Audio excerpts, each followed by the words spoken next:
नमस्कार, news capital express में आपका स्वागत है। बुलेटिन की शुरुआत करते हैं खास खबरों के साथ। मध्य प्रदेश शिक्षक कांग्रेस के प्रांतीय अध्यक्ष सुभाष सक्सेना द्वारा अवगत कराया गया है कि जैसा ही विदित है कि मध्य प्रदेश शिक्षक कांग्रेस 1 मई 2022 को भोपाल में मानस भवन पॉलिटेक्निक चौराहे में एक प्रांतीय अधिवेशन कराने जा रही है। अधिवेशन का उद्देश्य है कि मध्य प्रदेश शासन स्कूल शिक्षा विभाग द्वारा और वर्तमान सरकार के द्वारा शिक्षकों की अनेक मांगों का निराकरण किया जा रहा है। इस संबंध में कार्यक्रम में मुख्य अतिथि के रूप में पूर्व मुख्यमंत्री कमलनाथ, दिग्विजय सिंह और संगठन के संस्थापक संरक्षक और पूर्व सांसद रामेश्वर निखरा, संगठन समन्वयक राम नरेश त्रिपाठी और प्रांतीय पदाधिकारी, जिला ब्लॉक तहसील के पदाधिकारी और सैकड़ों की संख्या में शिक्षकों की उपस्थिति रहेगी। सर, नाम बताइए।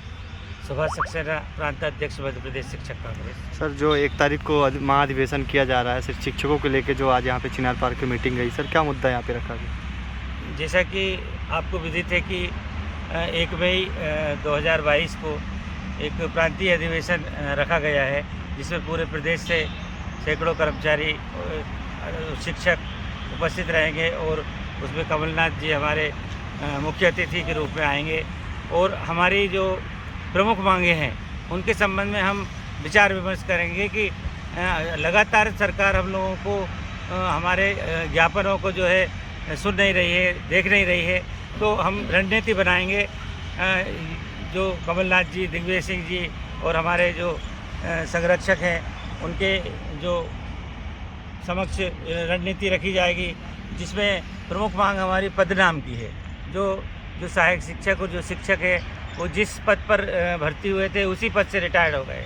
और दूसरी मांग जैसे अध्यापकों की है, अध्यापकों की एक के साथ बहुत बड़ा छलावा हुआ है, क्योंकि एक जो राज्य शिक्षा सेवा संवर्ग जो बनाया है उसमें उनकी पूरी वरिष्ठता उनकी शून्य कर दी गई है और अतिथियों की, गुरुजी की भी मांग है। इस संबंध में एक हम लोग ठोस रणनीति बनाएंगे कि आगे हम लोगों को सरकार से कैसे निपटना चाहिए। सर, आज यहाँ पे जो मीटिंग रखे, कहाँ शिक्षक उपस्थित हुए थे इसमें? नहीं, ये तो केवल हमने भोपाल के बहुत ही खास प्रमुख पदाधिकारियों की बैठक बुलाई है। इसके बाद 1-2 बैठकें और भी करेंगे। हम विभिन्न क्षेत्रों में हम बैठक आयोजित करेंगे। 25 तारीख को हम दूसरे इलाके में करेंगे। इसके अलावा जगह जगह मीटिंग करेंगे। इससे क्या है कि थोड़ा सा माहौल बनेगा और शिक्षक आएंगे। उसमें प्रांतीय अधिवेशन रखा है आपने, इसमें कहाँ से शिक्षक उपस्थित होने वाले हैं? जी, पूरे प्रदेश से हमारे जो पदाधिकारी है, जिला, ब्लॉक और तहसील के जो पदाधिकारी हैं, वो जो प्रांतीय पदाधिकारी हैं वो उपस्थित रहेंगे। अनुमानित कितनी संख्या होगी उनकी? अनुमानित ये है, समझो 1000 के लगभग पब्लिक शिक्षक आ सकते हैं। सर, मुख्य अतिथि के रूप में भी आपने बुलाया कमलनाथ जी को, दिग्विजय जी को? कमलनाथ जी को हमने मुख्य अतिथि के रूप में बुलाया है और उन्होंने स्वीकृति भी दे दी है। जी। मध्य प्रदेश शिक्षक कांग्रेस के कार्यकारी प्रांत अध्यक्ष सतीश शर्मा द्वारा अवगत कराया गया है। जैसा कि विदित है, मध्य प्रदेश शिक्षक कांग्रेस 1 मई 2022 को भोपाल में मानस भवन पॉलिटेक्निक चौराहे में एक प्रांतीय अधिवेशन करने जा रहे हैं। वही अधिवेशन का उद्देश्य मध्य प्रदेश शासन स्कूल शिक्षा विभाग द्वारा और वर्तमान सरकार के द्वारा शिक्षकों की अनेक मांगों का निराकरण नहीं किया जा रहा है। इस संबंध में कार्यक्रम में मुख्य अतिथि के रूप में पूर्व मुख्यमंत्री कमलनाथ, दिग्विजय सिंह और संगठन के संस्थापक, संरक्षक और पूर्व सांसद रामेश्वर निखरा, संगठन समन्वयक राम नरेश त्रिपाठी और प्रांतीय पदाधिकारी, जिला, ब्लॉक तहसील के पदाधिकारी और सैकड़ों की संख्या में शिक्षकों की उपस्थिति रहेगी और अन्य संगठन जो शिक्षा क्षेत्र से जुड़े हुए हैं। मध्य प्रदेश शिक्षक कांग्रेस का प्रांतीय अधिवेशन बुलाया गया है मानस भवन में। प्रदेश के प्रत्येक जिले से शिक्षक कांग्रेस के पदाधिकारीगण, सदस्यगण और पूर्व सदस्यगण, पूर्व पदाधिकारीगण भी उपस्थिति दर्ज कराएंगे। हमारी प्रमुख मांगें हैं पेंशन बहाली, पुरानी पेंशन बहाली, पदोन्नति, पदनाम, सहायक शिक्षक के लिए पे ग्रेड 5466 और भी क्रमोन्नति वाली मांगें हैं। अध्यापक संवर्ग की भी मांगी है। इन सभी मांगों को लेकर के शिक्षक कांग्रेस के संस्थापक सदस्य एवं पूर्व सांसद आदरणीय रामेश्वर निखरा जी की उपस्थिति में यह अधिवेशन 1 मई को समय 12 बजे मानस भवन में प्रारंभ होगा। मतलब जिस प्रकार से देखा जा रहा है कि लगातार आप लोगों की मांगे हैं और बीते समय में भी वचन पत्र में आपकी मांगों को लिया गया था कांग्रेस के द्वारा भी, तो पुनः विधानसभा चुनाव करीब है, तो क्या उम्मीद करते हैं इस बार भी वचन पत्र में लिया जाएगा और कांग्रेस की सरकार बनने पे? देखिए, ये हमारा शिक्षक संगठन है, शिक्षक कांग्रेस कौन सी पार्टी से अपने वचन पत्र में लेती है नहीं लेती है, इसकी ओर हमें ध्यान नहीं देना है जी। जो भी सरकार हमारी मांगों की पूर्ति करेगी, हम उसके लिए कृतज्ञ रहेंगे। प्रांतीय अधिवेशन किया जा रहा है, सूत्रों से पता चला है कि इसमें पूर्व मुख्यमंत्री कमलनाथ जी की भी उपस्थिति रहेगी। यह प्रांतीय कार्यकारिणी के प्रांताध्यक्ष महोदय या अन्य सदस्य बता सकते हैं, मेरे संज्ञान में यह बात नहीं। मध्य प्रदेश में बुलडोजर की कार्रवाई पर मंत्री विश्वास सारंग ने कहा कि मध्य प्रदेश में हम जो भी कार्रवाई कर रहे हैं वो पूरी तरह संवैधानिक है। Prevention of damage to private and public properties और रिकवरी ऑफ डैमेजेस और म्युनिसिपल कॉर्पोरेशन एक्ट 1956 के तहत हो रही कार्रवाई। मंत्री सारंग ने कहा कि कांग्रेस और तथाकथित वामपंथी इसे अवैध बताकर दंगाइयों का समर्थन कर रहे हैं। मंत्री सारंग ने कहा कि राहुल गांधी पत्थर फेंकने वालों का विरोध नहीं करते, लेकिन पत्थर फेंकने वालों पर कार्रवाई का विरोध कर रहे हैं। जा रही है, बुलडोजर चल रहे हैं, आखिर मतलब कौन से कानून में लिखा है? मध्य प्रदेश में हम जो भी कार्रवाई कर रहे हैं वो पूरी तरह संवैधानिक है। मध्य प्रदेश में 2 कानून हैं इस तरह के मामले में। पहला कानून है prevention of damages to private and public properties and recovery of damages. इसके माध्यम से हम दंगाइयों को आइडेंटिफाई करते हैं, वो लोग जिन्होंने कि पब्लिक या प्राइवेट प्रॉपर्टीज़ को डैमेज किया है, उसको क्षति पहुंचाई है, उसकी रिकवरी के लिए हमने ट्रिब्यूनल बनाया है और ये सुनिश्चित किया है कि दंगाइयों से ही हम इसकी वसूली करेंगे। और दूसरा हमारा कानून है म्युनिसिपल कॉर्पोरेशन एक्ट 1956। उसके तहत लोकल सेल्फ बॉडी के पास ये अधिकार है कि किसी व्यक्ति ने यदि इलीगल कंस्ट्रक्शन किया है, अतिक्रमण किया है, तो उसको वो तोड़ सकता है, उस पर बुलडोजर चला सकता है। और इन दोनों कानूनों के तहत ही हमने कार्रवाई की है। कार्रवाई कहीं गलत नहीं है। ये कांग्रेस के नेता और तथाकथित वामपंथी इन कार्रवाइयों को इसलिए अवैध घोषित करना चाहते हैं क्योंकि वो दंगाइयों को समर्थन करना चाहते हैं। मुझे आश्चर्य होता है दिग्विजय सिंह, राहुल गांधी पत्थर फेंकने वालों का विरोध नहीं कर रहे हैं, बल्कि पत्थर फेंकने वालों पर कार्रवाई हो रही है सरकार की तरफ से, उसका विरोध कर रहे हैं। ये बहुत ही अनुचित है। जबलपुर मध्य प्रदेश की संस्कार धानी जबलपुर में एक बार फिर से शिवराज सिंह चौहान का बुलडोजर चला है। इस मर्तबा बुलडोजर चला भूमाफियाओं पर। गोहलपुर निवासी मोहम्मद आसिफ और मनमोहन नगर निवासी राजेश खटीक पर, जिन्होंने एक बार नहीं बल्कि 3 मर्तबा शासकीय जमीन पर कब्जा किया। जिला प्रशासन ने भूमाफिया मोहम्मद आसिफ को नोटिस भी दिया था, पर उसने नोटिस का जवाब नहीं दिया, तो लिहाजा मुख्यमंत्री को चौहान के निर्देश पर जबलपुर जिला प्रशासन ने मोहम्मद आसिफ से शासकीय भूमि को कब्जा मुक्त करवाया है।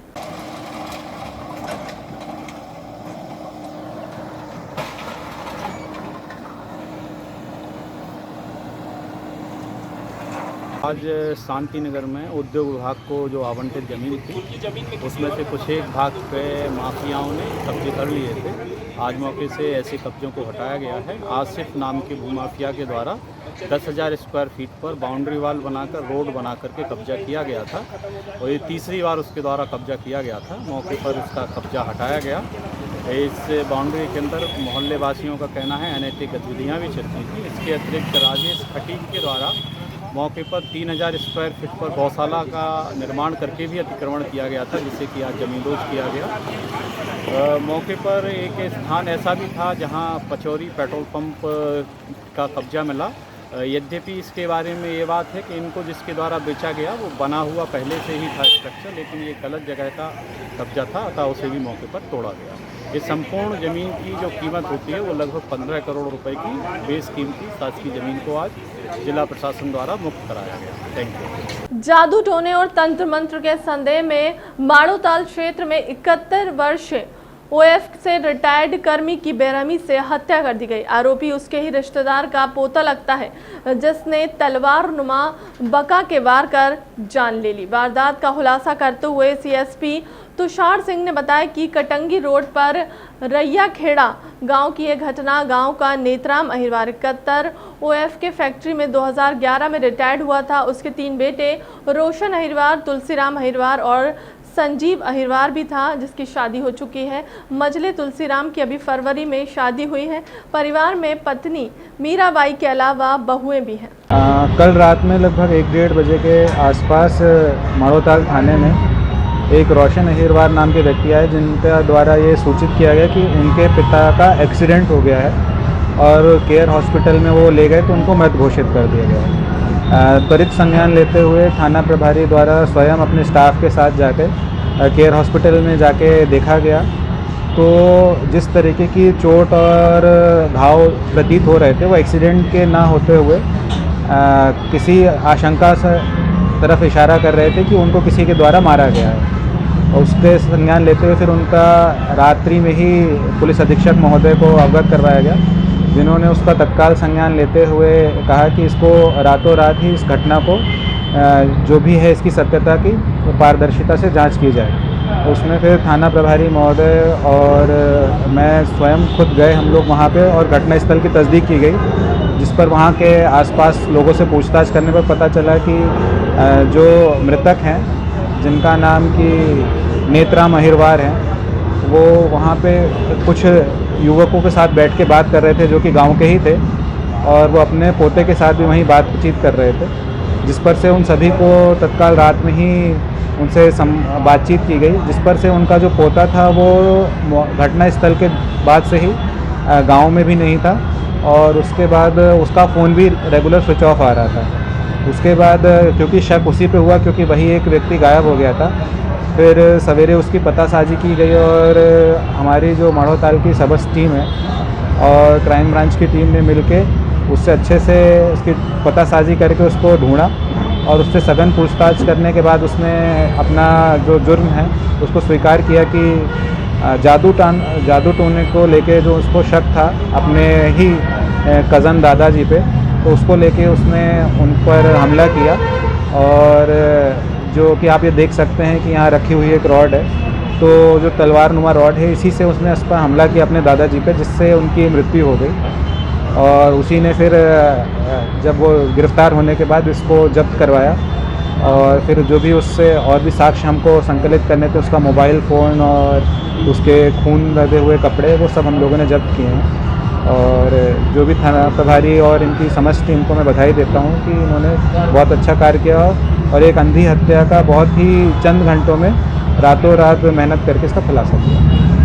नहीं बजेगा अजान के वक्त कोई भी लाउडस्पीकर, 100 मीटर के दायरे पर भी राज नायर। विश्व हिंदू परिषद के नेता ने जताया विरोध, कहा कि हिंदुओं के खिलाफ है आदेश। नासिक प्रशासन ने आदेश जारी किया है कि जब अजान हो रही हो तब 15 मिनट मस्जिद के आसपास हनुमान चालीसा नहीं होना चाहिए। इसके अलावा अन्य चीज़ें भी हिंदू धर्म के संबंधित आसपास नहीं हो रही है। इस विश्व हिंदू परिषद के नेता का बयान भी है। प्रदेश अध्यक्ष शर्मा भी कह रहे हैं कानून सबके लिए बराबर हो।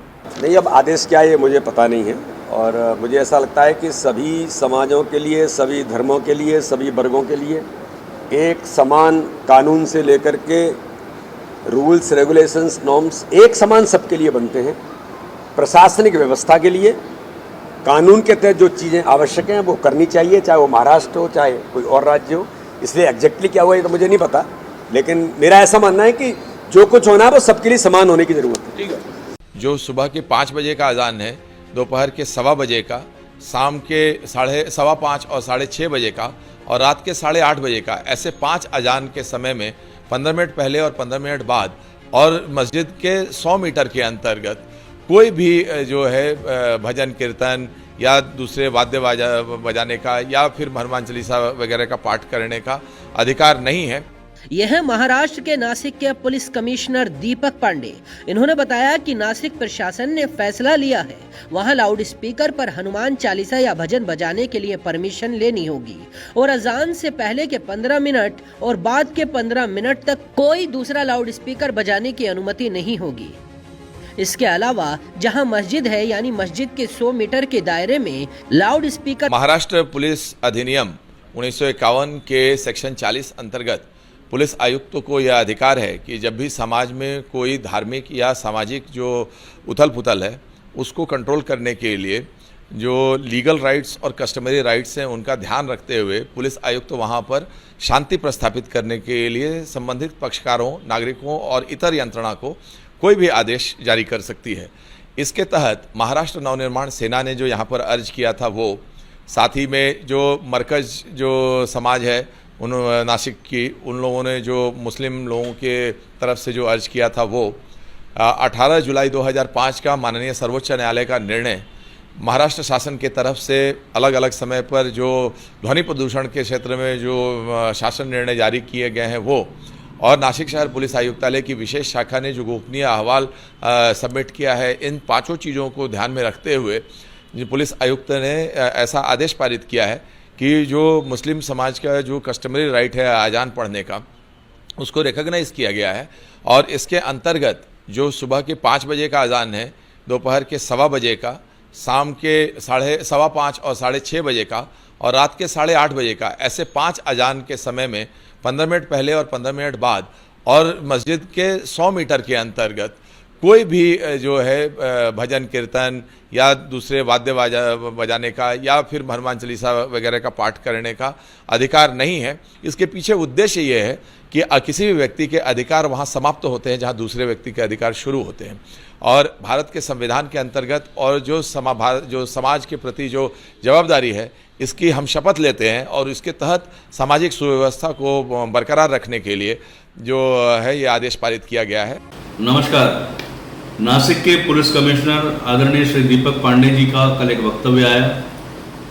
श्री दीपक पांडे जी ने कहा कि अजान के 15 मिनट पूर्व और अजान के 15 मिनट के बाद हनुमान चालीसा का पठन नहीं होना चाहिए। श्री दीपक पांडे जी ने यह भी कहा कि मस्जिद के 100 मीटर दूर तक हनुमान चालीसा या अन्य कोई हिंदू धार्मिक मंत्रोच्चार करने की अनुमति नहीं दी जाएगी। ये किस प्रकार का गैर जवाबदार वक्तव्य है। विश्व हिंदू परिषद इस प्रकार के हिंदू विरोधी वक्तव्यों की घोर निंदा करता है। श्री दीपक पांडे जी एक IPS ऑफिसर है, उनके मुख से इस प्रकार से गैर जवाबदार हिंदू विरोधी वक्तव्य शोभा नहीं देते। भारत में 80-85% हिंदू रहते हैं। क्या ये उल्टा कर सकते हैं? क्या हमारे भजन हमारे पूजा पद्धति के बाद आधे घंटे के बाद क्या अजान होनी चाहिए? क्या इस प्रकार का वक्तव्य दे सकते हैं दीपक जी? दीपक सर से हम निवेदन करते हैं कि इस वक्तव्य को तुरंत वापस ले, अन्यथा विश्व हिंदू परिषद लोकतांत्रिक तरीके से जो भी करना है, जो भी आंदोलन हो या जो भी हो, लोकतांत्रिक पद्धति से वो रास्ता अपनाएगी। तुरंत इस वक्तव्य को वापस लिया जाए। बहुत बहुत धन्यवाद। लुटेरे अब संभ्रांत और संपन्न परिवार के साथ गरीब सब्जी विक्रेताओं को भी शिकार बना रहे हैं।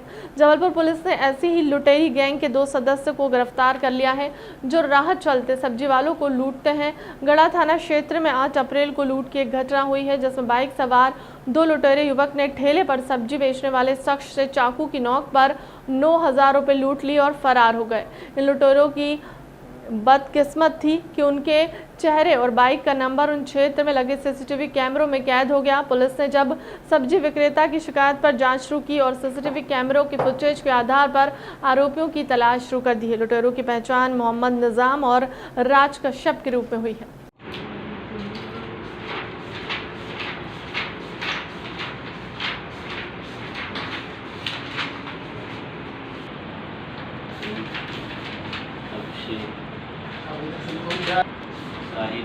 लूट का मुकदमा कायम हुआ है, क्या है पूरा घटनाक्रम?